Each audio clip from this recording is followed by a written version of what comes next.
میں چٹھیاں غم دیا نت روز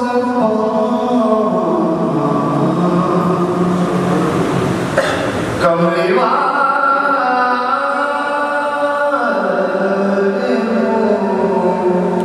میں چٹھیاں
سونے دے بل بگوانا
الحمد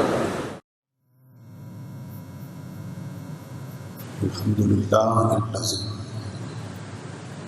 زين النبيين بهديه المصطفى ومن على المؤمنين بدرجه المجتبى الصلاة والسلام على سيدنا ومولانا محمد خير الخلق وعلى آله وأصحابه المتأدبين بالتقوى.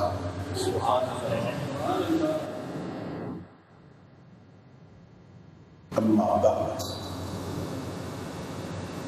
فأعوذ بالله السميع العليم من الشيطان اللعين الرجيم. بسم الله الرحمن الرحيم.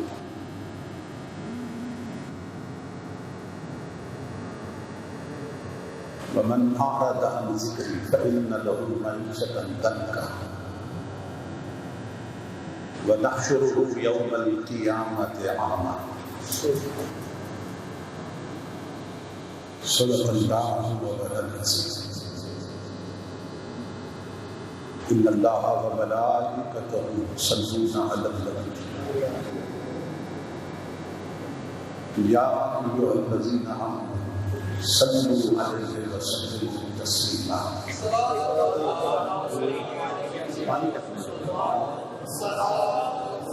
پانی رکھ لیں گے کبھی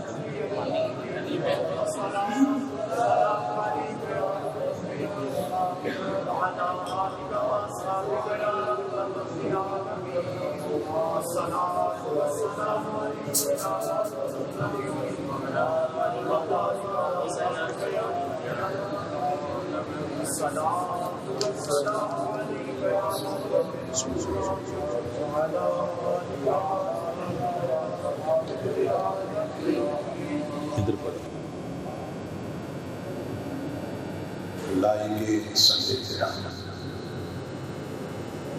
خطیب اسلام برادر عزیز حضرت علامہ محمد اکرم سعید صاحب دامت برکاتہ العالیہ، دیگر معزز علماء کرام اور محترم حاضرین و سامعین، اللہ رب العزت کا لاکھ لاکھ شکر ہے کہ اس نے اپنی توفیق خاص سے آپ کو اور مجھے جمعۃ المبارک کی ان سعید صاحب کو اپنی پاک بارگاہ میں حاضرین کا شرف عطا کیا اور اپنا اور اپنے محبوب مکرم صلی اللہ علیہ وسلم کا ذکر پاک اور پیغام عظیم سننے اور سنانے کی توفیق عطا فرمائی۔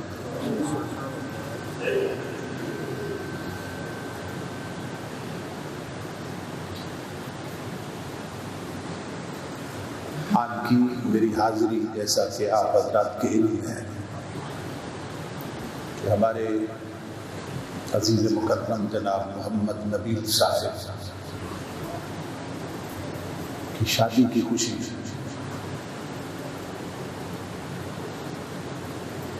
اس تقریب سعید سے خطاب کرنے کی غرض سے اس کے انعقاد پر جو عام رواج سے ہٹ کے بولا ہے، میں ان کے پورے خاندان کو بالعموم اور ان کے والد محترم جناب محمد ظفر اقبال صاحب اور ام مکرم برادر محترم جناب محمد عارف مرزا صاحب اور ان کے جملہ افراد خانہ کی خدمت میں بالخصوص دل کی عطا گرانیوں سے ہدیہ تبریک و تحسین پیش کرتا ہوں کہ اللہ رب العزت نے انہیں خاص توفیق عطا کی، عام مزاج سے ہٹ کر شادی کی خوشی کے موقع پہ انہوں نے درس قرآن کا سلسلہ قائم کیا.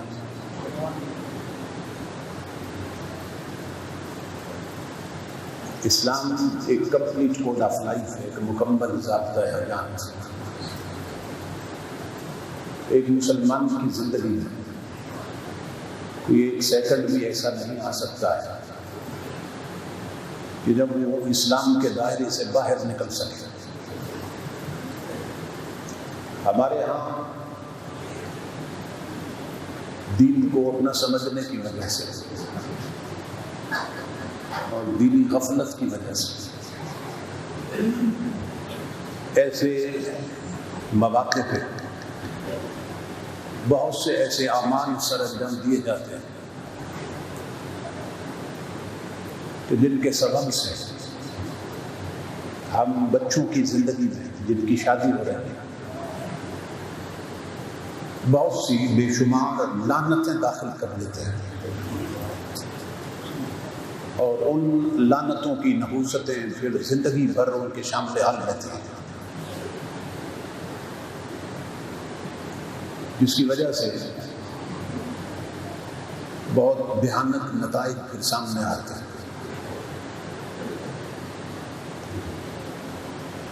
ہمارے ہاں عام جو تصور پایا جاتا ہے وہ یہ ہے کہ شادی کا موقع ایک ایسا موقع ہے کہ اس پہ اگر یوں کر لیا جائے تو کوئی حرج نہیں ہے اور یوں کر لیا جائے تو کوئی حرج نہیں ہے.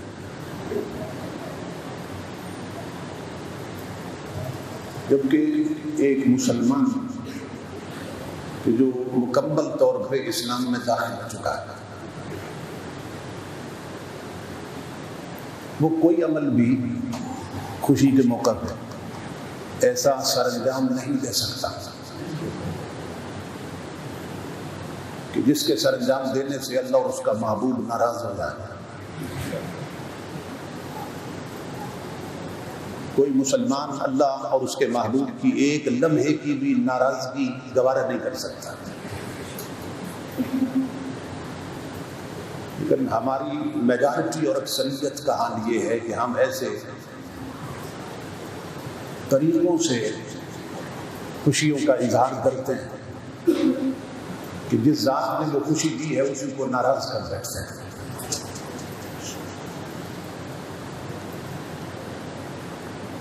دو تین مواقع ایسے ہیں جو مسلمان کی زندگی میں بڑے تصور کیے جاتے ہیں. ایک بچے کی پیدائش کا موقع ہے، ایک پھر اس کی شادی کا موقع ہے، ایک گھر میں کوئی فوت ہو جائے یہ موقع ہے. ہمارے ہاں جب شادی ہوتی ہے تب بھی اسلامی تعلیمات کی طرف پشت کر لی جاتی ہے، اور جب کوئی فوت ہو جائے تو اس وقت بھی بہت سی اسلامی تعلیمات کو پس پشت ڈال دیا جاتا ہے.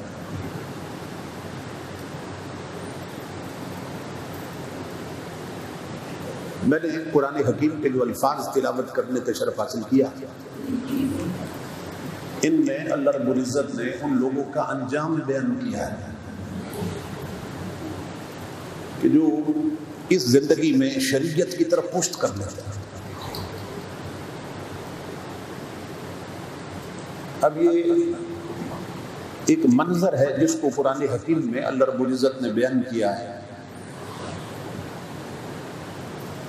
کہ جو ان لوگوں کے لیے کہ جو زندگی میں اہم فیصلے کرتے ہوئے اپنی طبیعت پہ چلتے ہیں، حضور کی شریعت پہ نہیں چلتے ہیں. تو فرمایا وَمَنْ أَعْرَضَ عَنْ ذِكْرِي کہ جس نے میرے قرآن سے منہ پھیر دیا، جس نے اس ذکر سے، اس میرے عطا کردہ قانون سے اور اس کتاب سے منہ پھیر دیا، فَإِنَّ لَهُ مَعِيشَةً ضَنْكًا تو ہم ان کی قبر کی زندگی تنگ کر دیتے ہیں. ایک سزا تو یہ دیتے ہیں کہ جو شادی کا موقع ہو، غم کا موقع ہو یا کوئی بھی موقع ہو، شریعت کو بھول جاتے ہیں، شریعت کے حکموں کو بھول جاتے ہیں، حضور کی تعلیمات کی طرف پشت کر لیتے ہیں۔ اللہ رب العزت فرما رہا ہے قرآن پاک میں کہ ہم انہیں ایک سزا یہ دیتے ہیں، ان کی قبر کی زندگی تنگ کر دیتا ہے۔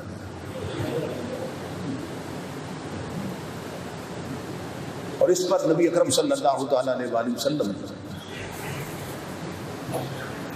اپنے دونوں مبارک ہاتھوں کی انگلیاں ایک دوسرے میں ڈال کے وضاحت فرمائی تھی کہ جب قبر تنگ ہوتی ہے، اللہ رب العزت کا حکم ہے قبر کی دیواروں کو کہ مل جاؤ، تو پھر جو قبر کے اندر ہے اس کی دائیں طرف کی پسلیاں بائیں کی پسلیوں میں گھس جاتی ہیں۔ چوڑائی سے حکم ہوتا ہے دیواروں کو مل جا، اور پھر لمبائی سے حکم ہوتا ہے کہ دیواروں کو مل جا۔ تو جو ان کے بیچ میں آتا ہے اس کا کیا اثر ہوتا ہے؟ اس لیے حضور فرماتے ہیں کہ قبر والوں کی چیخ و پکار تم نہیں سنتے، میں سنتا ہوں، ان کے حالات تم نہیں دیکھتے، میں دیکھتا ہوں۔ بہت سے قبروں میں لیٹے ہوئے لوگ چیخ رہے ہیں، حضور فرماتے ہیں، اور دنیا والوں کو پکار رہے ہیں، اور کیا کہتے ہیں؟ حل من احد من یذکر غربتنا،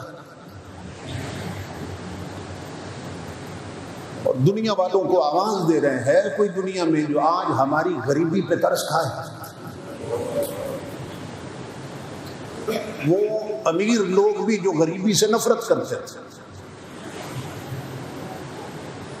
وہ سرمایہ دار اور جاگیردار لوگ جو غریبوں سے ہاتھ ملانا بھی اپنی توہین سمجھتے تھے۔ امام الانبیاء فرماتے ہیں اب قبر میں اپنی غریبی کا رونا رو رہے ہیں۔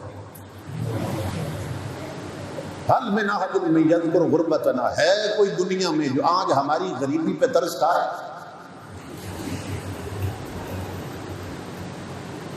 ترس کھائے کیا مطلب؟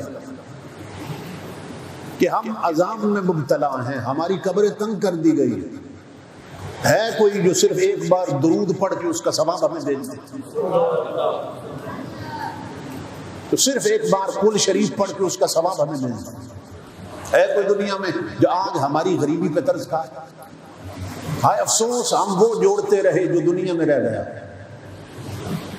جو بینک میں رہ گیا، جو تجوریوں میں رہ گیا، جو دنیا میں رہ گیا، اور وہ نہ جوڑ سکے جو قبر میں ساتھ آنا تھا۔ امام الانبیاء فرماتے ہیں اب وہ امیر لوگ قبروں میں اپنی غریبی کا ماتم کر رہے ہیں۔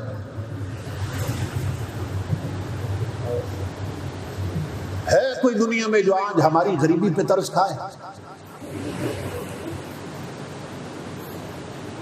نبی اکرم صلی اللہ تعالیٰ علیہ وآلہ وسلم کا ارشاد گرامی ہے کہ قبر جنت کے باغوں میں سے باغ بھی ہے اور جہنم کے گڑھوں میں سے گڑھا بھی ہے۔ تو وہ لوگ جو شریعت کی طرف پشت کرتے ہیں، اب دیکھیں نا اس مسلمان کا اللہ اور اس کے رسول سے تعلق کیا ہے کہ جو خوشی کے موقع پہ رب اور رسول کو بھول جائے؟ یعنی عجیب بات، جس نے خوشی دی ہے اسی کو بھول جائے۔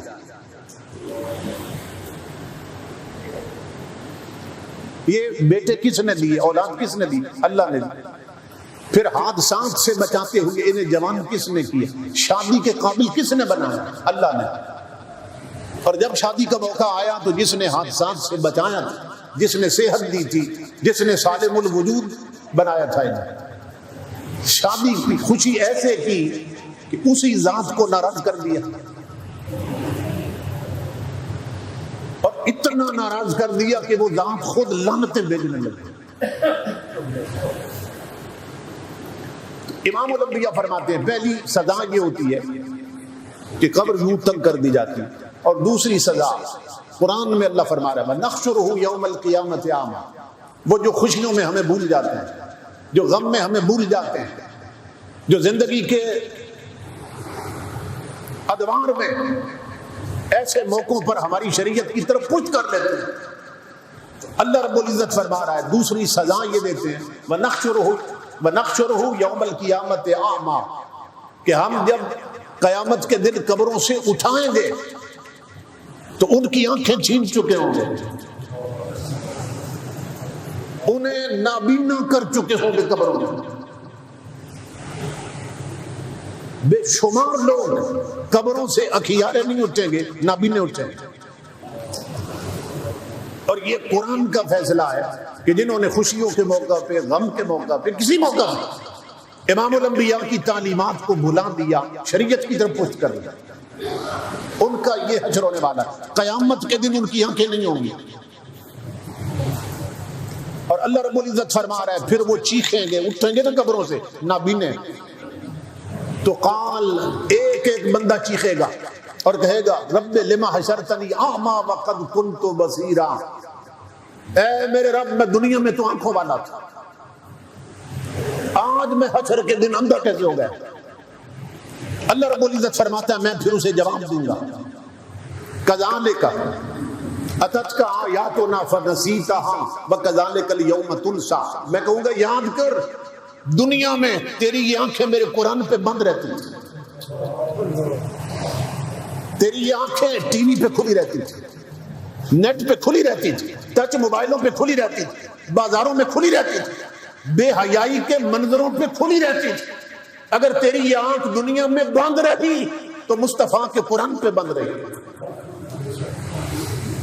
تو نے ان آنکھوں سے ہر شے دیکھی مگر زندگی میں مصطفیٰ کا قرآن نہیں دیکھا، دنیا میں قرآن پر نہیں کھلی، وہ آج اس لائق نہ تھی کہ انہیں سلامت چھوڑ دیا جائے۔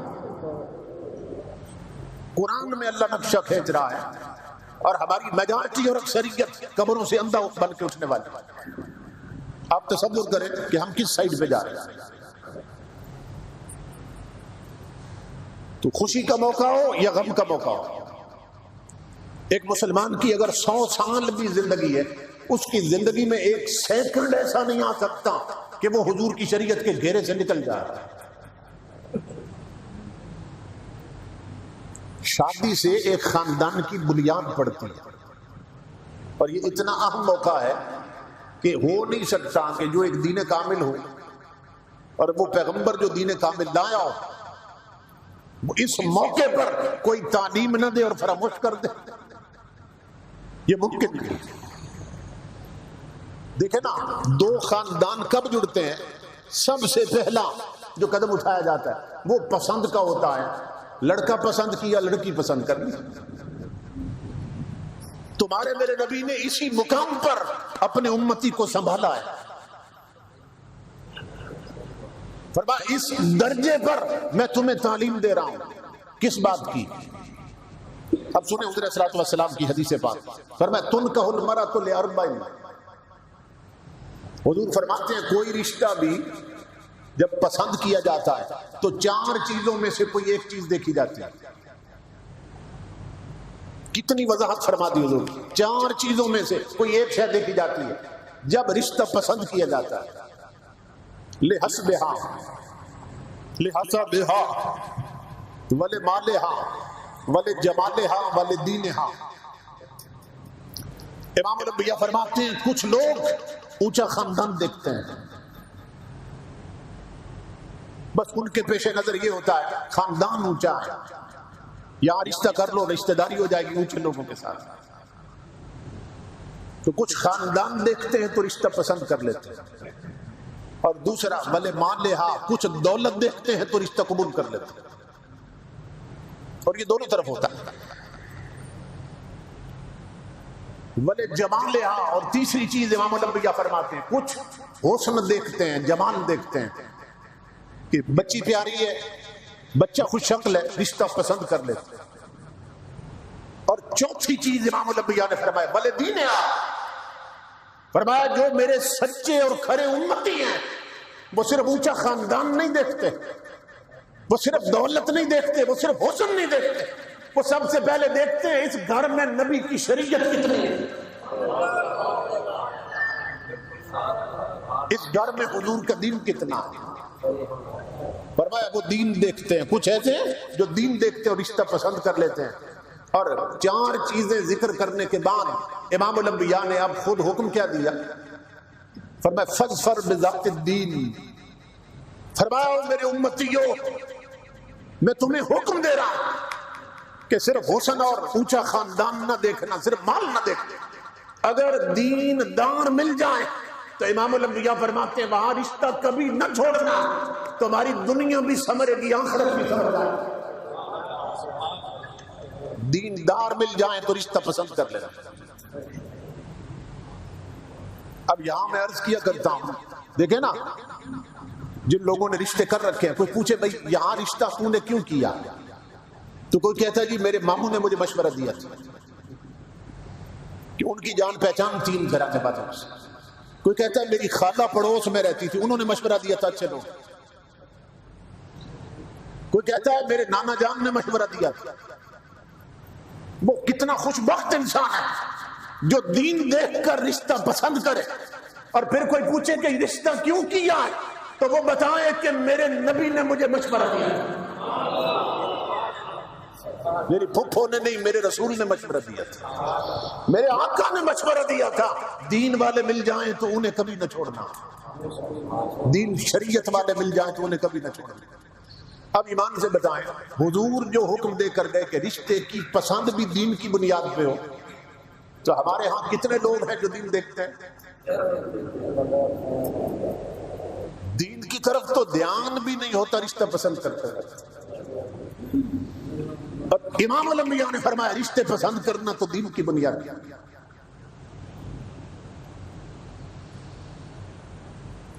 تو امام الانبیاء کے علماء یہیں سے ایک بات ثابت ہو گئی، اور جو نبی امت کو تعلیم دے رہا ہے دین دیکھنا تو رشتے کرنا، اس پیغمبر نے عثمان غنی میں کتنا دین دیکھا تھا کہ 2 بیٹیاں رشتے میں دے دی۔ اس پیغمبر نے حضرت علی میں کتنا دین دیکھا ہوگا کہ خاتون جنت ان کے رشتے میں دے دی۔ تو امام الانبیاء فرماتے ہیں دین کو بنیاد بناؤ، دین کو بنیاد، اس سے کیا ہوگا؟ دنیا بھی سمجھے گی، آخرت بھی سمجھے گی۔ اللہ اکبر۔ عرب کا ایک مفکر ہے، جیسے ہمارے ہاں علامہ اقبال ہے تھنکر، شاعر، وہ کہتا ہے اپنی اولاد سے، کہتا ہے میرے بچوں اگر میں مر بھی جاؤں تو میرے احسان نہ بھولنا جو میں نے تم پہ کیے ہیں۔ ایک بڑی عجیب بات کی اس نے، وہ کہتا ہے میرے احسان نہ بھولنا جو میں نے تم پہ، کیوں کہ تم ابھی پیدا بھی نہیں ہوئے تھے کہ میں نے تم پہ احسان کر دیا تھا۔ بڑی گہری بات کر گیا وہ کہ بچوں میرے احسان نہ بھولنا، میں مر بھی جاؤں، کیوں تم پیدا بھی نہیں ہوئے تھے کہ میں نے تم پہ احسان کیا تھا۔ تو بچے پوچھنے لگے ابا جی جب کوئی شے ہوتی ہے تو اس پہ احسان ہوتا ہے، ادھر کہہ رہے ہیں تم پیدا بھی نہیں ہوئے تھے، اور ادھر فرما رہے ہیں کہ احسان کیا تھا، تو جب ہم تھے ہی نہیں تو ہم پہ کون سا احسان کیا تھا؟ وہ کیسا احسان تھا جو نہ ہو پھر بھی ہوتا ہے؟ تو باپ کہنے لگا میرا وہ احسان یہ تھا کہ میں نے تمہارے لیے ایک دیندار ماں کا رشتہ پسند کیا، میں چاہتا تو کوئی بازاری لے آتا، میں چاہتا تو کوئی بے پردہ پھرنے والی لے آتا، میں چاہتا تو کوئی میک اپ کر کے بازاروں میں ننگے سر پھرنے والی لے آتا۔ کہا میرا پہلا احسان یہ ہے کہ میں نے تمہارے لیے ایک دیندار ماں کا رشتہ پسند کیا تھا۔ اگر بنیاد حضور صلی اللہ علیہ وسلم کی تعلیم پر رکھی جائے نا کہ رشتہ پسند کیسے کرنا ہے، تو پھر امام الانبیاء کے غلام پھر کبھی پچھتاوا نہیں ہوتا، پھر اللہ رب العزت ان کی زندگی میں برکتیں شامل حل کر دیتا ہے۔ سیدنا فاروق اعظم رضی اللہ تعالیٰ آپ اپنے دور حکومت میں مدینہ پاک میں پہرا دے رہے تھے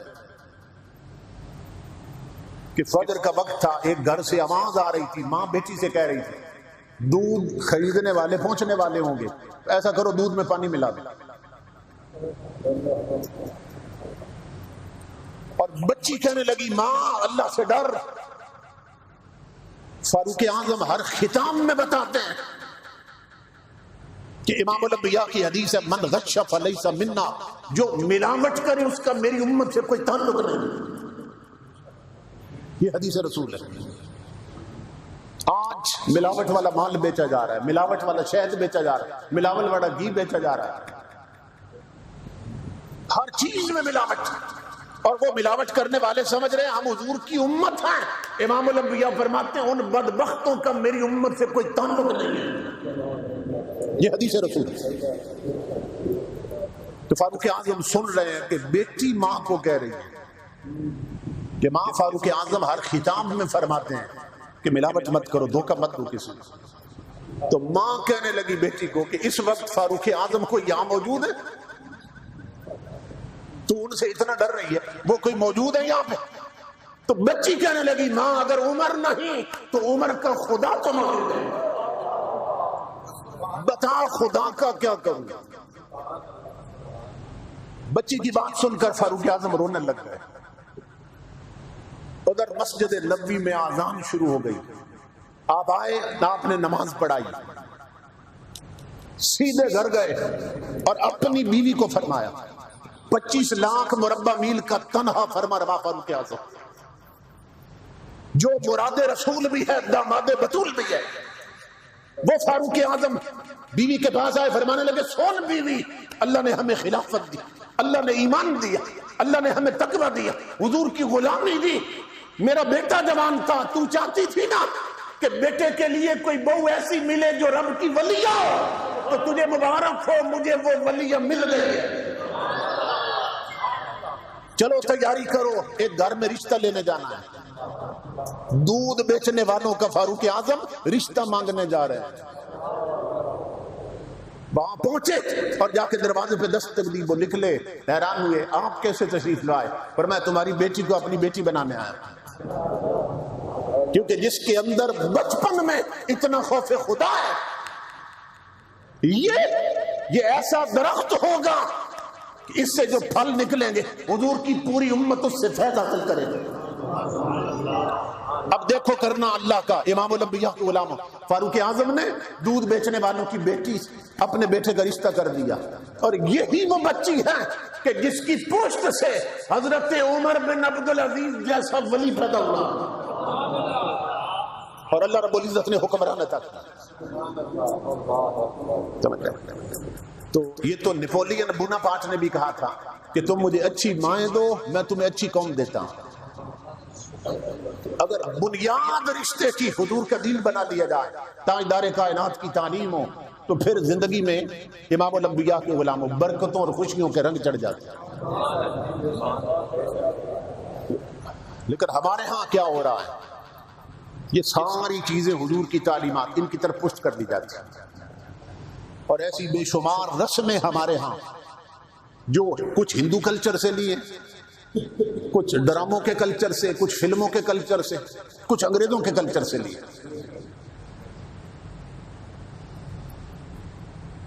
امام الانبیاء کی حدیث پاک ہے النکاح من سنتی. حضور فرماتے ہیں نکاح کرنا، شادی کرنا میری سنت. اب حضور کی ایک اور تعلیم سنیے. اب اگر کوئی دیکھنا چاہے کہ ہمارا نکاح برکت والا ہے یا بے برکت، تو امام الانبیاء کی حدیث ہے ان اعظم النکاح برکتا ایسرھا مؤونہ. امام الانبیاء فرماتے ہیں یاد رکھنا میرے امتیوں، وہ شادی سب سے برکت والی ہے جس پہ خرچہ کم سے کم کیا جائے.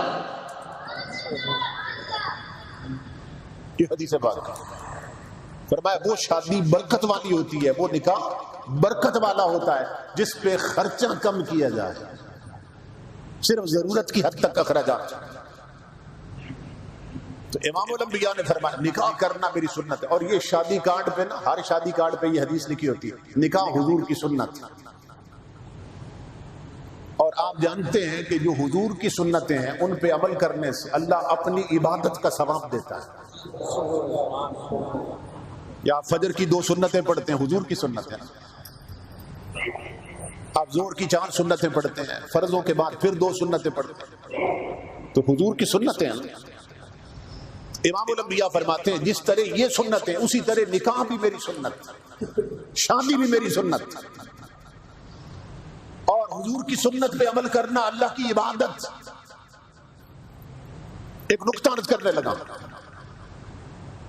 نکاح کرنا شادی حضور کی سنت اور سنت پہ عمل رب کی عبادت. اب کوئی سمجھا دے مجھے کہ کیا رب کی عبادت میں بھی ڈھولک بجتی ہے؟ کیا رب کی عبادت میں بھی ڈیک لگا کر طوائفوں کے گانے چلتے ہیں؟ کیا تاجدار کائنات کی سنت کی ادائیگی کے موقع پر بھی امام الانبیاء کے غلاموں، بہو بیٹیاں بن سمر کر غیر محرم لونڈوں سے ویڈیو بنواتی ہیں؟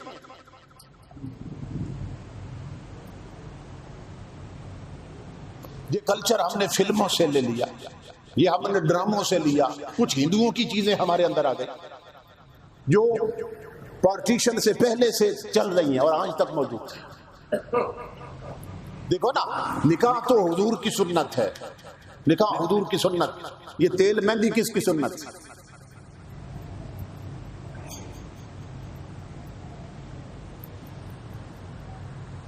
نکاح حضور کی سنت ہے. یہ جوتی چھپائی کس کی سنت؟ نکاح حضور کی سنت. یہ جوان لڑکیوں کا دولہے کو چٹکیاں لگانا اور مذاق کرنا اور بن سور کے سامنے آنا، یہ کس کا طریقہ ہے؟ نکاح کرنا تو حضور کی سنت ہے. یہ دودھ میں نمک گھول کر دولہے کو جوان لڑکیوں کا پیش کرنا اور پلانا اور پھر ہنسنا، یہ کس کی سنت ہے؟ نکاح کرنا تو حضور کی سنت ہے. یہ شادی سے 10 دن 20 دن پہلے گھر میں ڈیک لگا کر طوائفوں کے گانے چلانا کس کی سنت ہے؟ یہ تاجدار کائنات کی امت کی وہ بیٹیاں جو گھر میں مصلی پہ بیٹھ کر اونچی آواز میں نبی کا قرآن نہیں پڑھ سکتے، یہ شادی کے موقع پر ڈھولکی کی تھاپ پر گانے گاتی ہیں، یہ کس کی سنت ہے؟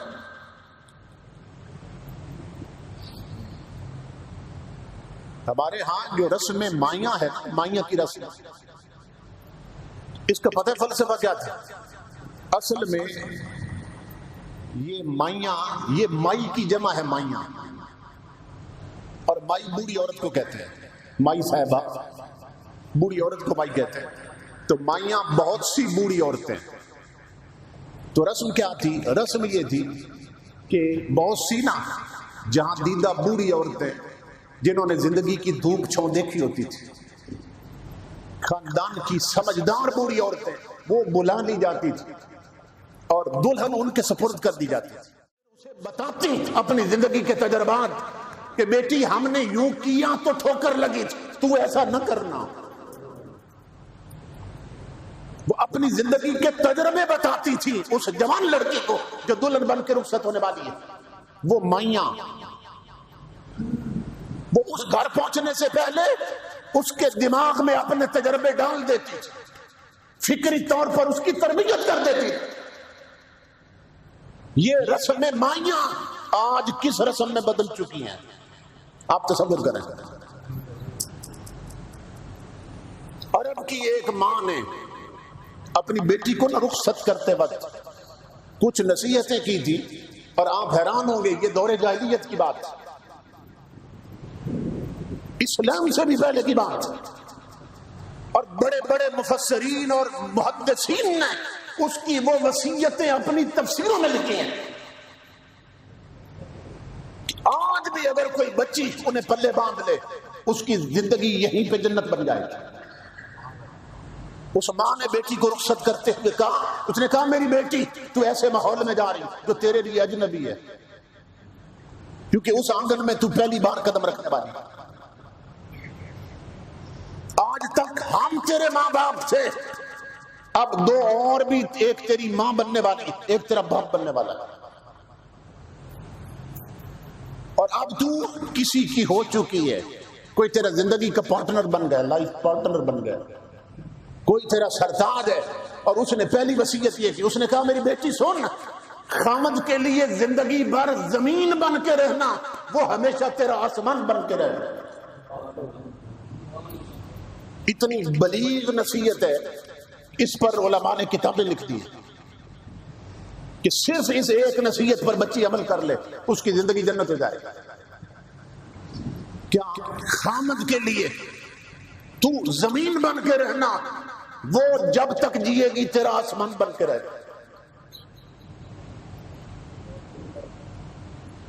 آج عورتیں آسمان بن گئی ہیں، مرد زمین بنے ہوئے. اور امام الانبیاء نے مردوں کو کیا حکم دیا تھا؟ سنیے غور سے حدیث پاک. حضور صلی اللہ علیہ وسلم نے فرمایا تھا اذا جاء امورکم الی نسائکم فبطن الارض خیر لکم من ظہرها. امام الانبیاء نے فرمایا میری امت کے مردوں، اگر تمہارے گھر کے تمام فیصلے عورتوں نے کرنے ہیں تو پھر تمہارے لیے زندہ رہنے سے مر جانا بہتر ہے. یہ حدیث رسول. فرمایا پھر تم زندہ کیوں ہو اگر فیصلے عورتوں نے کرنے. آج دیکھ لیں کہ شادی ہوتی ہے نا تو شادی کے تمام معاملات عورتوں کے ہاتھ میں وہ ہینڈل کرتے ہیں. بہو کا لہنگا کیسا ہونا چاہیے، اس کا ڈیزائن کیا ہونا چاہیے، یہ فیصلہ عورت نے کرنا. مرد نے منہ میں دہی جما رکھی. گھر کی خواتین جوان بیٹیاں ان کا لباس شادیوں پہ کیسا ہوگا، یہ فیصلہ عورت نے کرنا. وہ بے شک ان کے آدھے ننگے جسم کر دے. بچوں کو تعلیم کیا دینی ہے، کیا بنانا انہیں، یہ فیصلہ عورتوں نے کرنا. شادی پر رسم و رواج کیسے ہونے چاہیے، یہ فیصلہ عورتوں نے کرنا. الغرض شادی کی تمام رسوم کے فیصلے عورتوں کے ہاتھ میں. اور امام الانبیاء فرماتے ہیں مردوں پھر مر جاؤ تو بہتر ہے. تم زندہ کیوں ہو کہ خدا نے تمہیں مرد بنایا تھا، تمہیں عورتوں کا آسماں بنایا تھا، انہیں تم نے آسماں بنا دیا اور خود زمین بن گئے. آج ہماری سوسائٹی جو سروے رپورٹ ہے نا آج کی، اس کے مطابق ہمارے ملک میں سب سے زیادہ طلاق واقع ہو رہی ہے، سب سے زیادہ گھر اجڑ رہے ہیں. اور اس کا سبب کیا ہے؟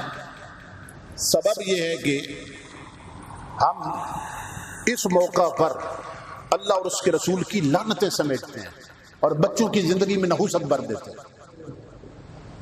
اور وہ پھر زندگی بھر چلتی رہتی ہے اور گھر ان کے اجڑ جاتے ہیں. امام الانبیاء کے غلام، اب یہ تصور کریں کہ کیا صورتحال بن چکی. حضور نے جو ترتیب دی تھی نا، ترتیب، ہم نے وہ ترتیب بدل دی. دیکھیں کہ جرابیں پاؤں کے لیے ہوتی ہیں اور ٹوپی سر کے لیے. اگر کوئی اس ترتیب کو بدل دے کہ جرابیں سر پہ پہنے گا اور ٹوپی پاؤں میں، تو ہر کوئی اسے پاگل کہے گا. تو مرد اور عورت کے لیے، خامد اور بیوی کے لیے امام الانبیاء نے جو ترتیب بنائی تھی وہ ہم نے ترتیب چھوڑ دی ہے. اس لیے گھر گھر آگ لگی. وہ ترتیب کیا تھی؟ صرف 2 سینٹنس ہیں، 2 جملے کہ تمام بیویاں اپنے خامدوں کے پیچھے چلیں. یہ ترتیب ہے حضور کی اور شریعت کی. تمام بیویاں اپنے خامدوں کے پیچھے چلیں اور تمام خامد میرے مصطفیٰ کے پیچھے چلیں. یہ ترتیب. یہ نہیں کہ بیوی بیچاری تو خامد کے پیچھے چلے اور خامد کسی اور لائن کے پیچھے چلے، کسی اور چڑیل کے پیچھے چلے. نہیں، طریقہ یہ ہے ساری بیویاں خامدوں کے پیچھے چلیں اور سارے خامد حضور کے پیچھے چلیں. اسی دنیا میں زندگی جنت ہو جائے. اب حضور نے کیسے چلایا تھا، میں ایک واقعہ عرض کرتا ہوں حدیث پاک. حضور صلی اللہ علیہ وسلم کے ایک جوان صحابی ہیں، کاروباری آدمی تھے. ملک یمن اور شام کی طرف ان کے قافلے جاتے تھے، مہینے 2 مہینے لگ جاتے تھے. جوان بیوی ہے،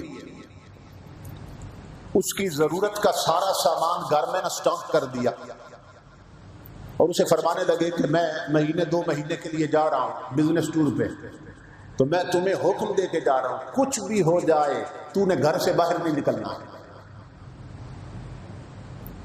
اس نے عرض کی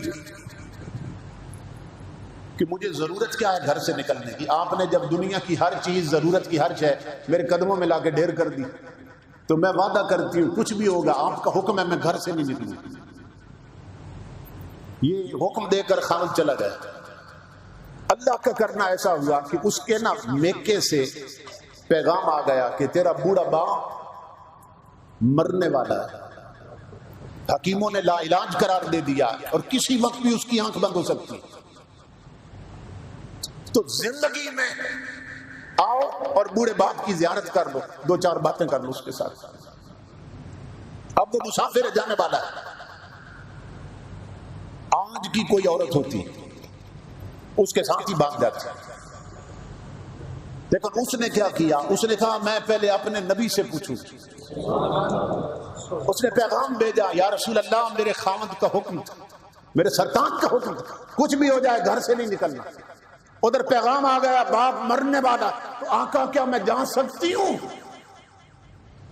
امام الانبیاء نے پیغام بھیجا، فرمایا اتی زوجک، فرمایا میری بیٹی اگر اپنے نبی سے مشورہ لیتی ہے تو سن، اپنے خامد کی مان اور مت جا۔ جو خامد کا حکم ہے اس کو مقدم رکھ۔ وہ نہیں گئی۔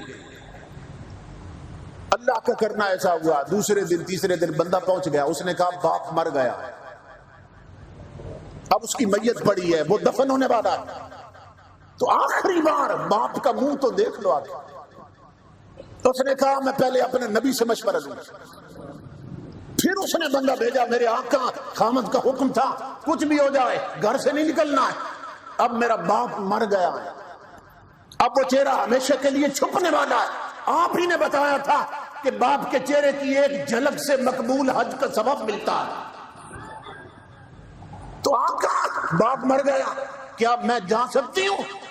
امام الانبیاء نے پیغام بھیجا، فرمایا اتی زوجک، فرمایا میری بیٹی اگر نبی سے مشورہ لے رہی تو سن، اپنے خامد کی مان۔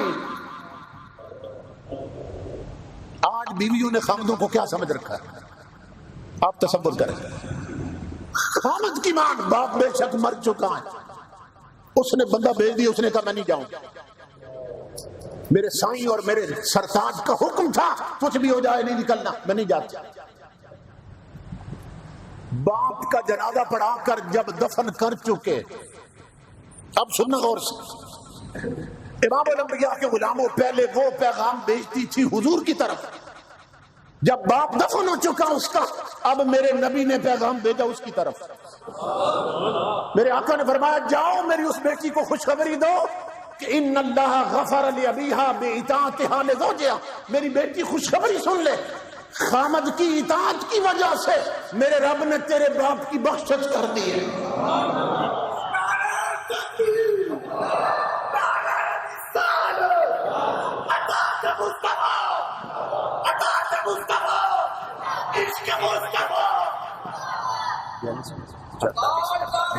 ٹائم تو ہو گیا۔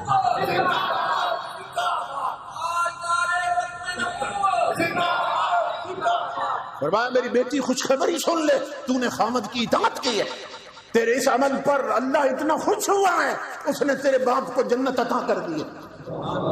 تو میرے آقا کے غلاموں اگر حضور کی ترتیب قائم رہے گھروں میں اور آقا کی تعلیم پر رشتے پسند کیے جائیں اور گھر کا نظام چلایا جائے تو اللہ کی عزت کی قسم اسی دنیا میں ہم اپنے گھروں کو جنت بنتا ہوا دیکھتے ہیں۔ تو مدینہ سے برکتیں آج بھی اتر سکتی ہیں، ہم خود رکاوٹ بنے ہوئے ہیں۔